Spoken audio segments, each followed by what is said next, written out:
আগন্তুক বৰ্ষৰ ফেব্ৰুৱাৰীত শোণিতপুৰ জিলাৰ জামুগুৰিহাটত অনুষ্ঠিত হ'ব শ্ৰীমন্ত শংকৰদেৱ সংঘৰ ৯৫ সংখ্যক ৰাজ্যিক বাৰ্ষিক অধিৱেশন। এই উদ্দেশ্যে দেওবাৰে জামুগুৰিহাটস্থিত ১২ চহৰীয়া সাংস্কৃতিক প্ৰকল্পত অনুষ্ঠিত হয় এক বিশাল ৰাজহুৱা সভা। সংঘৰ পদাধিকাৰ ভৱেন্দ্ৰনাথ ডেকাৰ সভাপতিত্বত অনুষ্ঠিত এক ৰাজহুৱা সভাত প্ৰভাকৰ বৰ্মনক সভাপতি, নদুৱাৰ সমষ্টিৰ বিধায়ক পদ্ম হাজৰিকাক কাৰ্যকৰী সভাপতি, বিপুল বৰাক প্ৰধান সম্পাদক, মৌচুমী কাকতি আৰু ডক্টৰ মানস প্ৰতিম বৰাক যুটীয়া সম্পাদক হিচাপে লৈ এখন শক্তিশালী আদৰণি সমিতি গঠন কৰা হয়।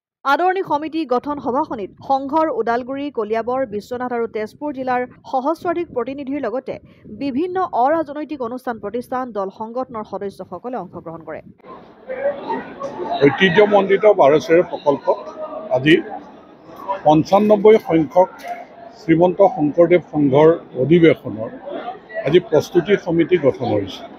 ইয়াত আমাৰ শ্ৰীমন্ত শংকৰদেৱ সংঘৰ পদাধিকাৰ তেখেত ভুৱন চন্দ্ৰ ডেকা ডাঙৰীয়া আৰু লগতে তেখেতৰ প্ৰধান সম্পাদক, বিষয়ববীয়া সকলো উপস্থিত হৈছে আৰু আমাৰ জিলাৰ বিভিন্ন দল সংগঠন, সাহিত্য সভাকে ধৰি ছাত্ৰ সংগঠন, বিভিন্ন সংগঠনৰ বিষয়ববীয়াও ইয়াত উপস্থিত হৈছে আৰু মুছলিম সমাজৰো যে সকলো জনগোষ্ঠী বা যিবিলাক ইয়াত প্ৰতিনিধিত্ব কৰিছে সকলোৰে উপস্থিতি আৰু আমাৰ কাষৰ জিলা কলিয়াবৰ, ওদালগুৰি, বিশ্বনাথ বা এই জিলাৰ পৰাও আহি উপস্থিতিত সকলোৰে উপস্থিতিত আজি এখন শক্তিশালী প্ৰস্তুতি সমিতি গঠন হৈছে।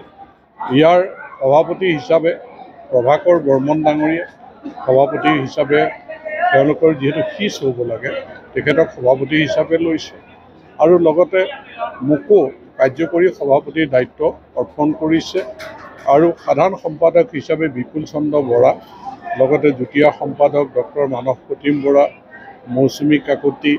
গতিকে এনেধৰণে এখন শক্তিশালী সমিতি গঠন হৈছে, যিখন সমিতিয়ে অহা ২৬ শ্ৰীমন্ত শংকৰদেৱ সংঘৰ অধিৱেশন সুন্দৰকৈ জামুগুৰি অঞ্চলত অনুষ্ঠিত কৰিবৰ কাৰণে গোটেই কাম কাজখিনি আৰম্ভ হৈছে বা কাম কাজখিনিৰ পৰিকল্পনা পৰিচালনা গোটেই কামখিনি কৰিব।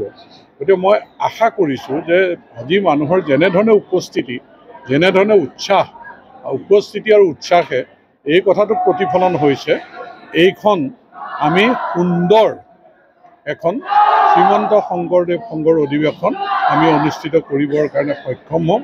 ইয়াৰ বাবে সকলো ৰাইজৰ সহযোগিতা, দিহা পৰামৰ্শ, আশীৰ্বাদ মই যিহেতু কাৰ্যকৰী সভাপতিৰ দায়িত্বত আছোঁ, গতিকে কামনা কৰিছোঁ ৰাইজৰ আশীৰ্বাদ সহযোগিতাই নিশ্চয় সৰ্বাংগ সুন্দৰ এখন অধিৱেশন অনুষ্ঠিত কৰিবলৈ আমি সক্ষম হ'ম। জামুগুৰিহাটৰ পৰা ৰাতুল হাজৰিকাৰ ৰিপৰ্ট, অসম আদিত্য।